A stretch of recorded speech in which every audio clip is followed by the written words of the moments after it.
Ladies and gentlemen, everything affects everything. It's so easy to become simply roommates in your marriage. I would love to ask people, like, when do you feel your best? When women can understand that, it's easier for us to relate to what you're experiencing. The greatest rewards have a high price tag. Your relationship as a couple is 100% affecting your parenting. Hey there, this is Greg Denning. We want to reach as many people as possible and help as many families as possible with these conversations. And we want to keep this podcast ad-free forever. You can help us do that by subscribing on Spotify or Apple Podcasts or wherever you listen, your favorite platform, and on YouTube. And leave a quick review and share your favorite episodes with friends and family. It makes a big difference. Thank you for being a part of this very important movement. Ladies and gentlemen, welcome to the Extraordinary Family Life Podcast. We're your hosts, Greg and Rachel Denning. Just so good to have Rachel back. She was gone for what, 2 weeks? It was less than 2 Yeah. weeks. Well, it felt like an eternity, but it was just less than 2 weeks. Which back together. Yeah, which actually is what brings us in a way to today's topic. Yeah. And I just want to preface it with, I just wonder sometimes if people are like, TMI, Greg and Rachel, like too much information. We don't want to know these kind of details. But I guess what I'm trying to say, or what I want to share here as we begin, is like, we're not unicorns. Like, you and I are not some alien from another planet. So if we have experiences that relate to how we parent, how our marriage is, we want to share them because we believe that other people are going to have similar experiences. And as we recognize patterns or levels of analysis or, things that affect how we do family life, well, that's the things we want to share with you because we know that it's relevant. And any amount of awareness that we can bring to ourselves and to our parenting journey, it just makes the whole experience that much better. It makes the marriage that much better. It makes our parenting better. It makes our family life better. So that's why we share sometimes, quote unquote, personal experiences that maybe some people think is TMI. I don't know. Maybe a lot of people appreciate it, but I'm sure there are some out there that are kind of like, we don't need to know the details of your, intimate life. Not that we're going into great detail here, but you know what I'm saying? Like, if we share this. Because our whole goal here is like, we want to share what just works for us, right? And maybe what it we works for you. discover about ourselves. Exactly. Because we think, again, the fact that we're not unicorns, if you discover something about yourself or I discover something about myself, we're probably not the only ones in the world that have a similar problem or challenge or obstacle or experience. Yeah. Exactly. And so we're like, hey, interesting. This is something we're noticing. Let's talk about it. Let's share it in case it helps somebody. Yes. Plus, every weekday we're coaching individuals or couples, and these issues come up. They're asking and these we questions. Start noticing patterns and they see these frustrations, and then we have our own experiences and experiences with others. Think, okay, there are some principles here. And again, our entire approach is holistic optimization or whole life optimization. So if we can take every aspect of our lives and just refine it by 1 or 2% across the board, that's a big percentage of change. And that will dramatically alter the course and outcome of our lives. Especially recognizing that all of those aspects are interconnected. I mean, that's why we have our Extraordinary Family Life logo, where it's a bunch of intersecting circles, because every aspect of our life intersects and affects every other aspect of our life. So that's why in today's episode, we're talking about sexual frustration or sexual deprivation and how that affects parenting, specifically dads, but also moms, right? 100% for moms too. There is a connection there. And that's why we bring it up in very specific ways like this, because then you're like, oh, yeah, okay, I never thought about it that way before, but you're right. And it also applies to this and this and this as well. Right? Everything affects everything. So I think one of the greatest disservices we could do for ourselves is to think that everything is separate. Exactly. And separated and isolated. That somehow, what I'm doing for my career has nothing to do with my family. That's just not the case. Or the condition of my body. If I'm out of shape, that doesn't make me less of a parent or spouse. Right. It's all interconnected, and everything affects everything.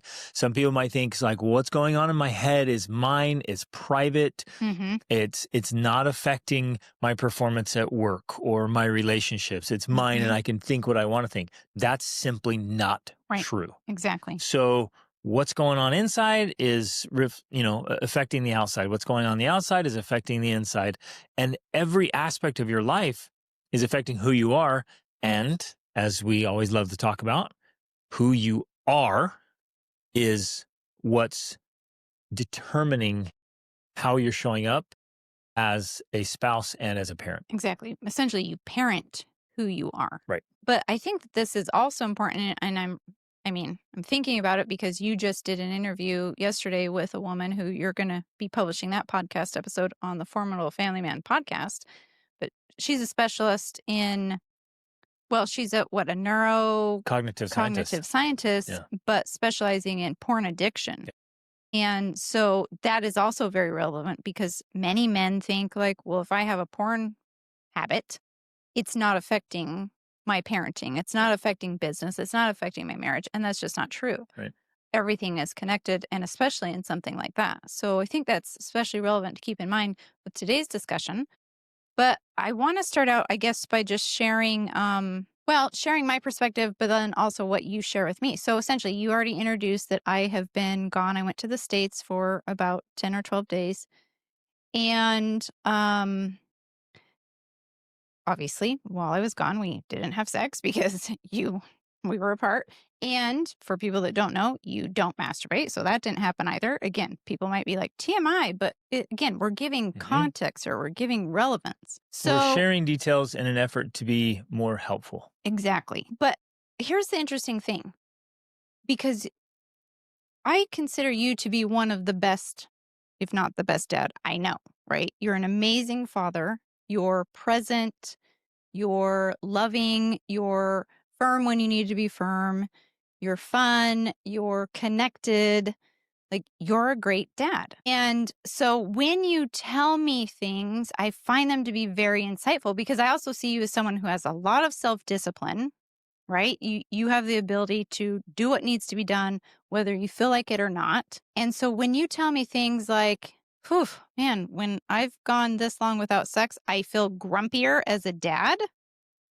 That's relevant, right? That's important information for you, for me, and for other people to understand that your lack of sex is making you feel less patient with our children, right? And you only had 3 at home. That's easy.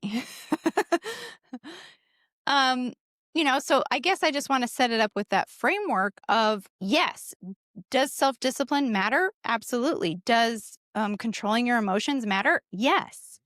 But you're great at all of those things, and yet you're still aware that when you've gone a period of time without sex, you feel grumpier, less patient, less disciplined, because it does have an effect on you. Now, does that give you an excuse, or does that give dads an excuse? That's what I was just going to say. Yeah. I did not have any outbursts. I wasn't impatient with the kids. Yeah. I didn't say anything mean. I didn't do anything wrong. I just felt like, wow, it's harder.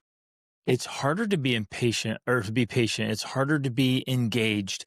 It's harder to be present because my mind is just constantly drawn towards sex and thinking about you and like, I can't wait till she gets back. And it's wild. It starts monopolizing your mind. Yeah. Obviously the mind's craving the dopamine hits, craving the connection, craving the endorphins, the oxytocin. Like it's just craving all the drugs. So basically I'm a drug addict to my own body, but it grows with intensity. Right. So each day more and more and more. And so I'm just cognizant. I try to be very, very self-aware and situational aware of what's going on. And I'm just like, man, every day that she's gone, it gets harder to stay focused on work and to be just in the moment, really present.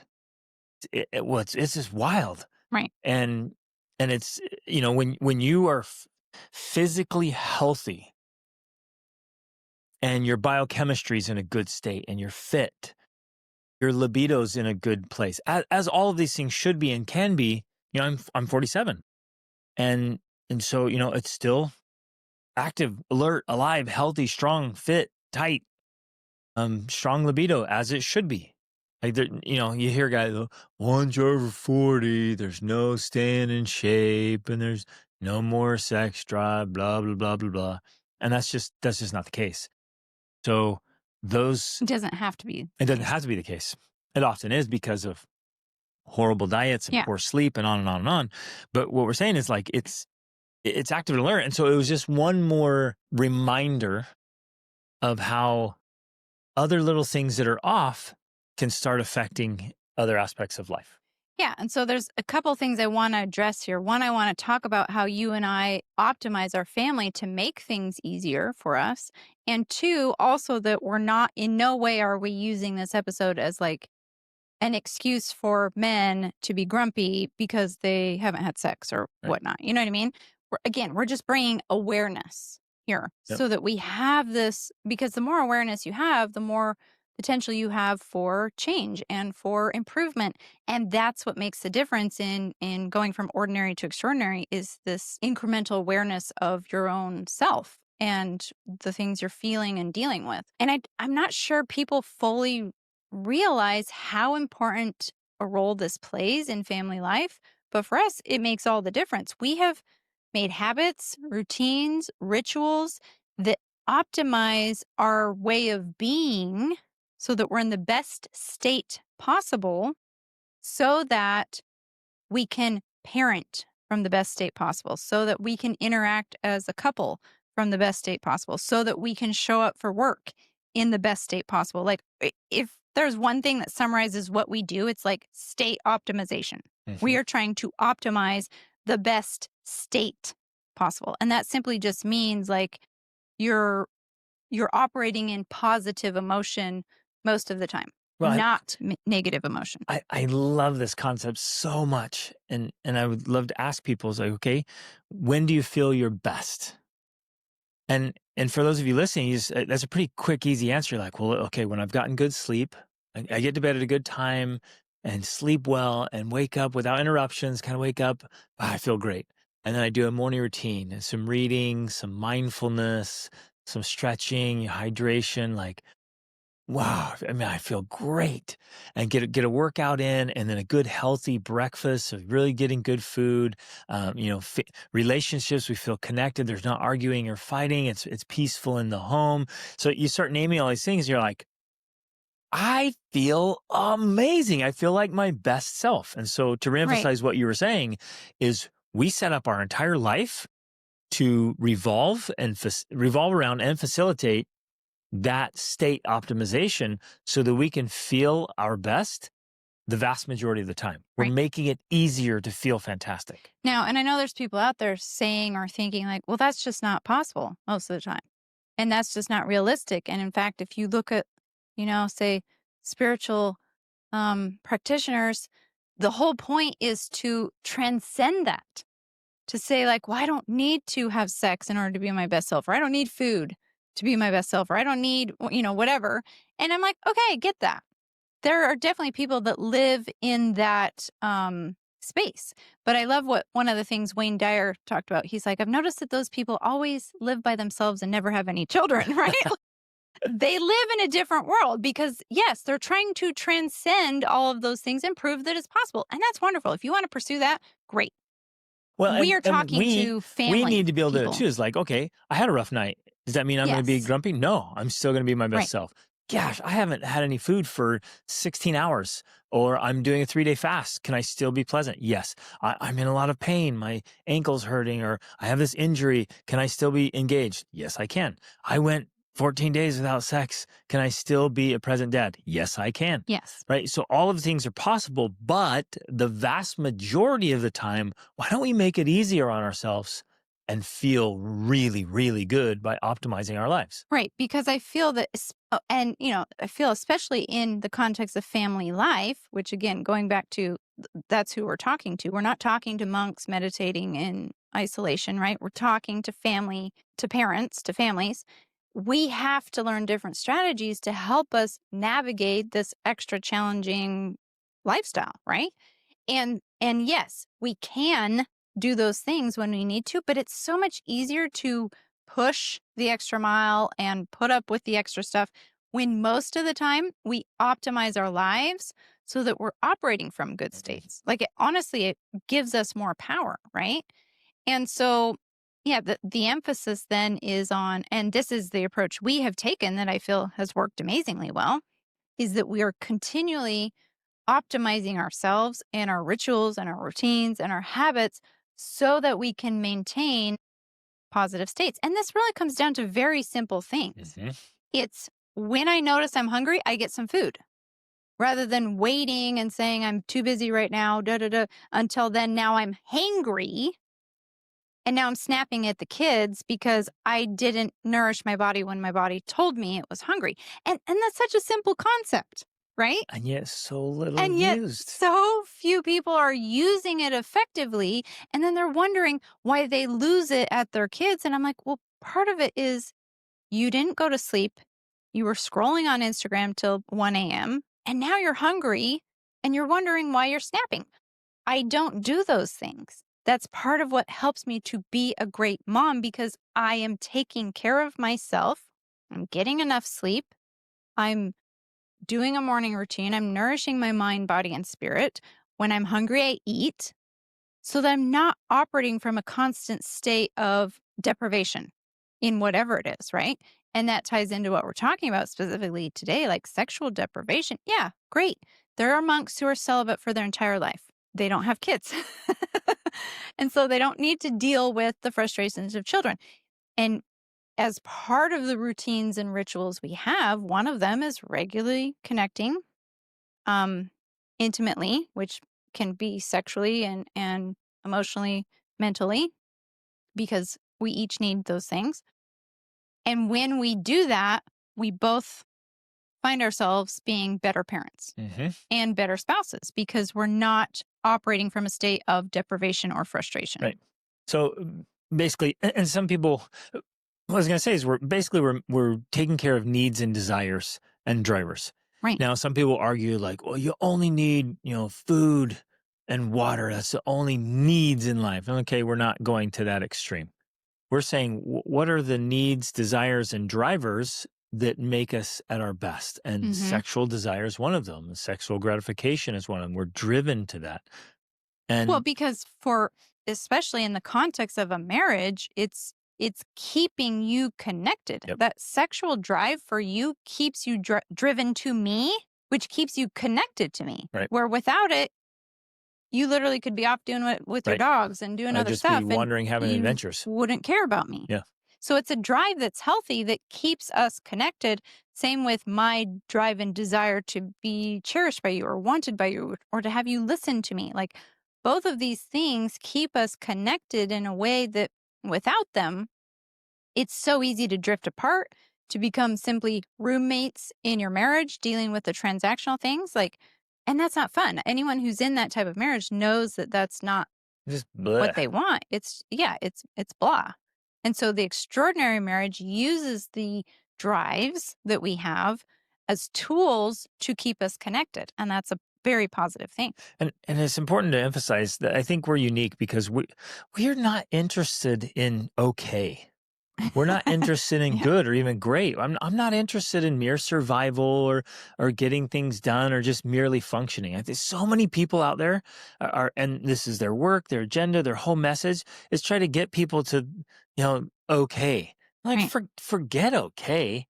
Like that's, I don't know. I heard somebody one time say, like, what could be worse than an okay life? I think it was Tony Robbins. And obviously what could be worse is a horrible life, but we're not talking about that. We're not anywhere close to that. We're not talking about the dumpster fire. We want an absolutely extraordinary family life.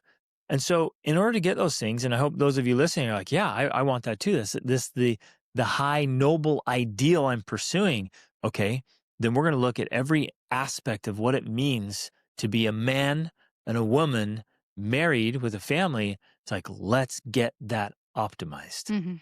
And sexual connection is amazing. Right. One of the things we talked about yesterday in that interview was the happiness trifecta. The porn. Well, so she's a neurocognitive scientist. And it's at home when things are going well, you get dopamine, you get serotonin, which is, kind of happiness and joy, and you get the endorphins. Right. And you can even say oxytocin in there too, with touch and non-sexual physical affection, and then communication, enjoying just moments of conversation and play and just hanging out, goofing around, doing cool things together, creating memories, the simple stuff. And it creates this beautiful family environment and this feeling of joy and contentment and happiness and fulfillment. And it's really amazing. And that's what we're trying to meet those and create that as much as possible. Yeah. So then if something's missing, again, just emphasizing everything affects everything. And when some of it is off, or, you mentioned deprivation, and that's what we want to focus on. But sometimes there's gluttony. So it's not like, well, some of you may never get hangry because you're always eating and you eat too much and you eat all kinds of garbage. So that's not, you're not hangry. You feel horrible because you're eating trash and eating too much. Yeah. Or some people have sexual addiction. Porn addiction. Pornography or masturbation is negatively affecting. So there's no deprivation there. It's actually robbing you on the other end. Well, it was interesting because I heard bits and pieces of the interview you did yesterday. And one of the things I did hear her talking about was people who are addicted to porn. It interferes with their family life in lots of ways. But one of the examples she gave is then say you go away on a family vacation and now you're not getting your porn hit, your dopamine hit every day or every few days.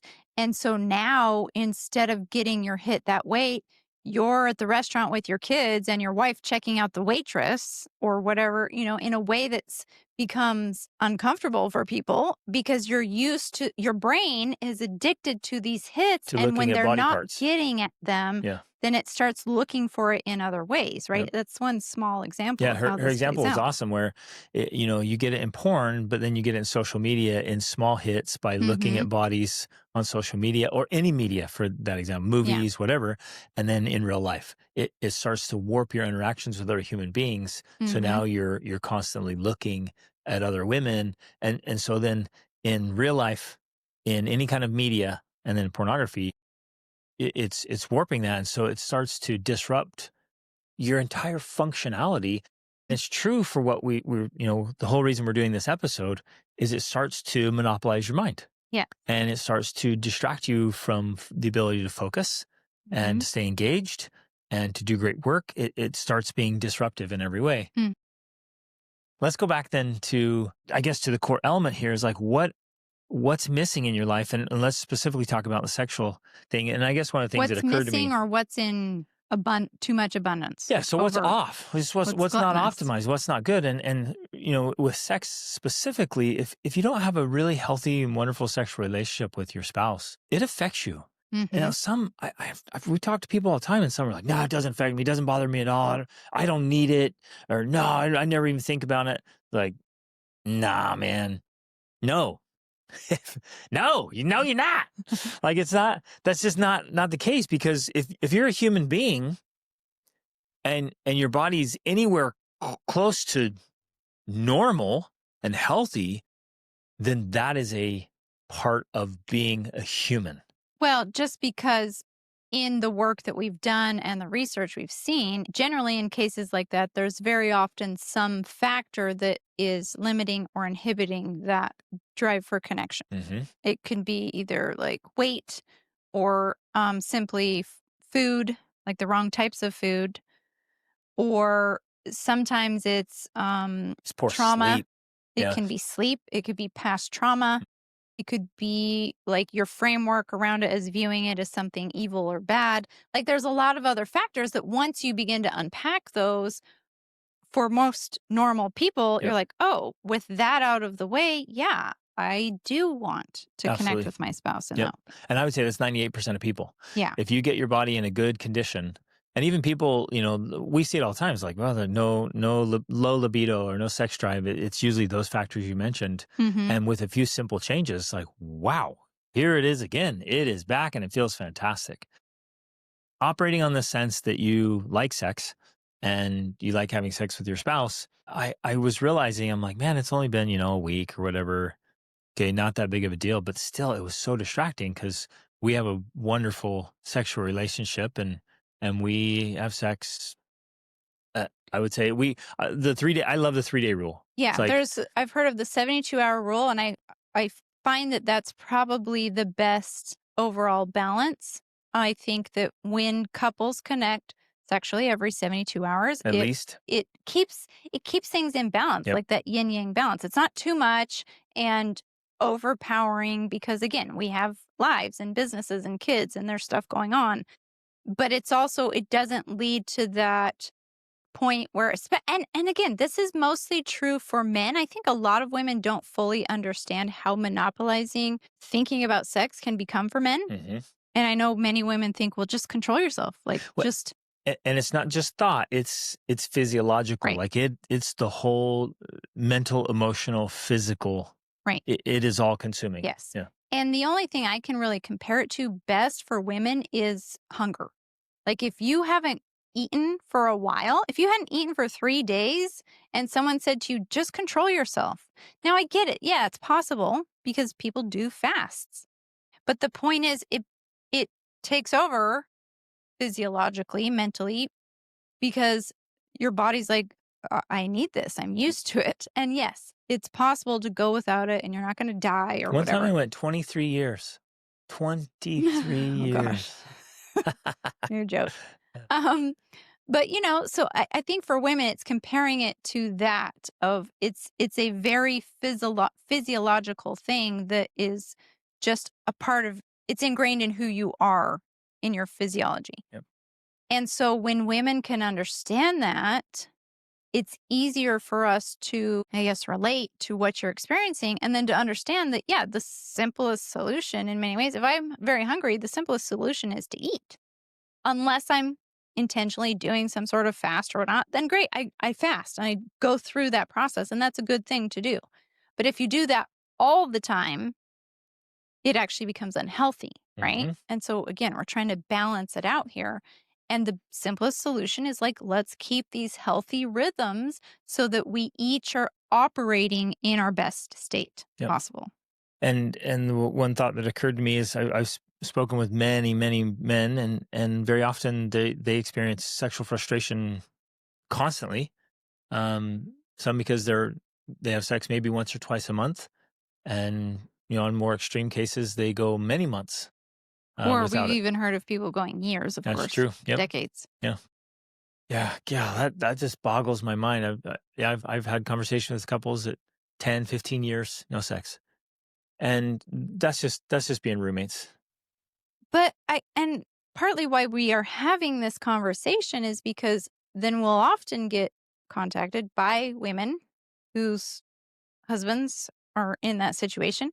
And then they're wondering why he's such a grumpy, ornery, unpleasant man to be around. And he's disengaged. He's disengaged. He doesn't he's not involved with the kids. And they're wondering, well, why is this happening? And this is kind of where I want to bring up, of course, the fact that, no, we're not saying that this is an excuse. We're not saying men get to behave like that just because they haven't had sex. We're not saying that. We're not trying to give them a pass because it's a man's responsibility to show up and to be there and to fulfill his duties. That's his job. But in the name of awareness, we are trying to help you understand that this is playing a role, just like hunger, just like sleep deprivation, just like overeating, just like, all of these other things. They're all playing a role. And so when we can understand the role that all of these things are playing and how we can better optimize them and meet those needs, this is one of those things. Now, of course, a man should be earning his right to sexual access. Yep. Just because he's married doesn't mean he has an automatic pass. Right. He needs to be earning it. And so if he's not, then he needs to step up. But also there are many women who don't understand this.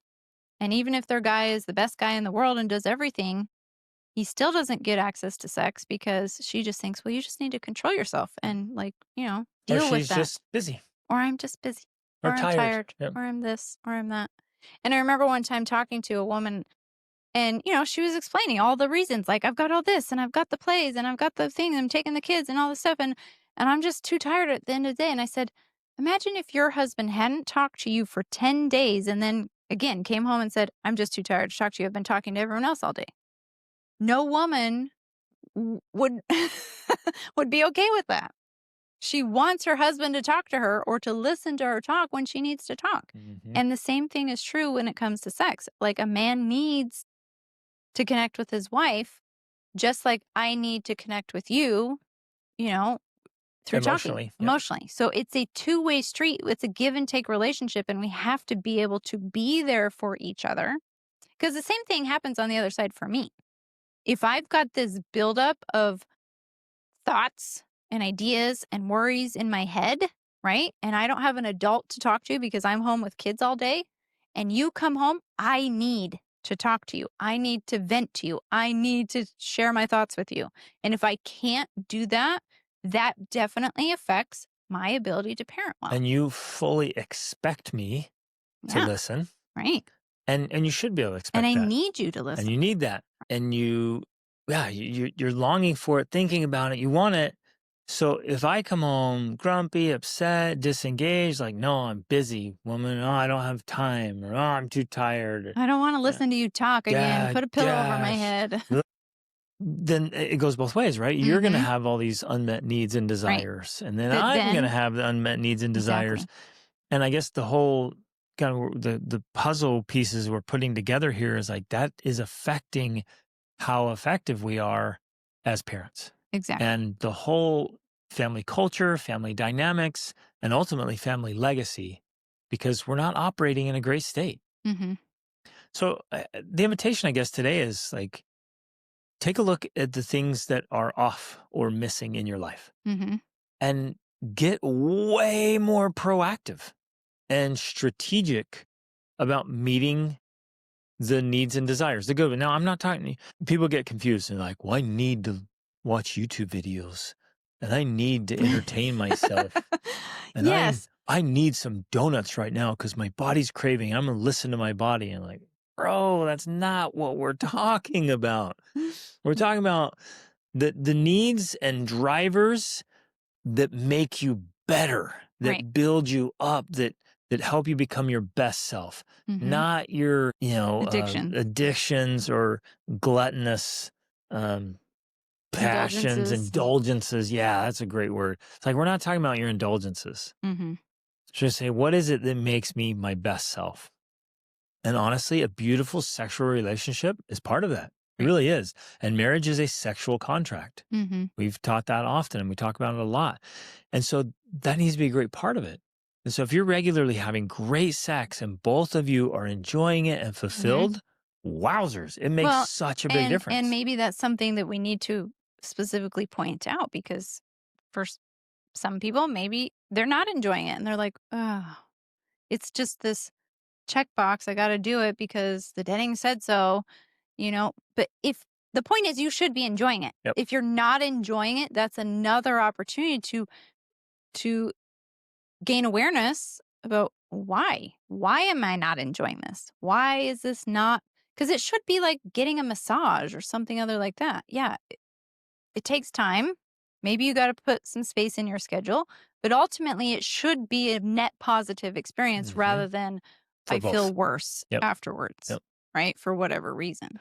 And, I've worked with enough clients that there's a large percentage of women who want more and better sex. They have the higher drive. Would you say this is like a growing percentage where it used to be the other way and now it's changing perhaps? Yes, it is growing more. And I think, I know pornography's having an effect on it. Masturbation's having an effect on it. There is one of the things we talked about yesterday is that it's called SAD, sexual arousal dysfunction is happening. So a lot of men are becoming dysfunctional sexually in arousal. Yeah, because of just because of porn. Horrendous things that porn does to the brain. And this is way beyond right or wrong, good or evil, sin or whatever. It has nothing to do with that. It's just the dopamine baseline and the arousal track in the brain is just being absolutely wrecked by pornography. One of the stories she shared, unfortunately not in the episode, she shared it after, was there was a 20-year-old kid who had been addicted to porn since he For was years. Yeah. young, 13. And he came to her because she's like a therapist or something and said, I had the opportunity to have sex with a real person For the first time. and she was naked and I couldn't get an erection. And the reason why is and he said something like, how could I get aroused for just vanilla sex? So essentially, because he had been looking at porn for so long, As a child. as a child even. Kid. So, and he's never had sex and he can't even get an erection. Like, that because just blows my mind. Just a regular, normal, naked woman is no longer enough to arouse him Yep. because he's been used to such Well, crazy. Through a screen. Yeah. This is what kills me. Through a screen, it's warped his brain so much that now an actual physical woman and the opportunity to have vanilla. sex is like, nah. Right. So this is part of the problem with porn is that it's warping brains even within marriage, right? So this growing condition you're talking about is likely related to this, that more and more men are looking at porn, because this woman also said that 95% of men between the age of 8 and 88 are regularly viewing porn. Now, this was shocking to Greg because he's been saying 75%, and I thought that was high. But she is an expert in this, and she says 95% of men, married, unmarried, single, young, old, ages 8 to 88, are regularly viewing porn. It's insane. It's insane. So, if your husband is one that doesn't seem interested in sex, it's likely because he may have a porn addiction. Or other health concerns. Yeah. And so this is one of the reasons why we are against masturbation and porn in general for married men, for young men, because it's doing things to the brain that are very difficult to overcome. Yeah. And it's missing the point of the sexual drive, which is to connect a man and a woman together, either in procreation or just in regular renewal of your relationship. Yep. And so if you take that out of the equation because you've replaced it with porn and masturbation, there's no need to fix those problems. There's no need to get over the humps that are keeping you from having sex. There's no need to work through the problems and the issues because, I can just take care of this in other ways. It's a cheap escape. Exactly. Yep. So it's very detrimental to the relationships. That is why we're having this conversation, so that we have this awareness about it, so we can work on fixing it, because like we've said, everything is connected. And it is. Your relationship as a couple is 100% affecting your parenting, not to mention the fact that it is modeling for your children what to look for in their future spouse and in their future marriage. It's a huge deal. So we have to get this right. We have to work through these issues so that we can be the best parents possible by being the best spouses possible. Yep. So notice what's off, notice what's missing, get proactive and strategic, and be willing to put in the hard work. The greatest rewards they have a high price tag. They come after the hard work. Like the most valuable things, a great sexual relationship is one of them. Like it takes a lot of work to earn that, and it's worth it, every bit of it. And looking at porn or masturbation or whatever, cheap substitutes, like easy. They're easy substitutes. Yeah, there's no work. You don't have to listen to your wife for hours, for that. It's just, well, and you don't have to take care of your health. I can eat whatever I want. I can have poor sleep habits. My wife can just let herself go, whatever. It's like, no, we're gonna take care of ourselves. We're gonna eat well. We're gonna exercise. We're gonna sleep well. We're gonna get our bodies dialed in. We're gonna keep our minds and our brains dialed in. We're gonna keep our relationship tight and connected. That's more work. That's all kinds of work, and it's amazing. And the rewards are massive. And when we're meeting those needs, mental, emotional, physical, sexual, social, financial, spiritual, we're meeting all those. Wow. It is so good. And it's so much easier for me to show up as a great husband, a great father, a provider, a protector, a human being, to be an asset to society, to communities, to my family especially, because I feel fantastic. Right. And so remember, ladies and gentlemen, everything affects everything. And notice what's off. Pay attention, like real self-awareness. Notice if something's off there. It's just, you don't feel great. You don't feel energetic and alive and excited. You're just kind of limping along. Start looking. It's like, wait, where are the leaks? Mm-hmm. Yeah. What's draining the life out of me? Right. Where are those frustrations? And then get to work on addressing them. Man, it's worth every effort we put into it. Okay, love you guys. Reach upward.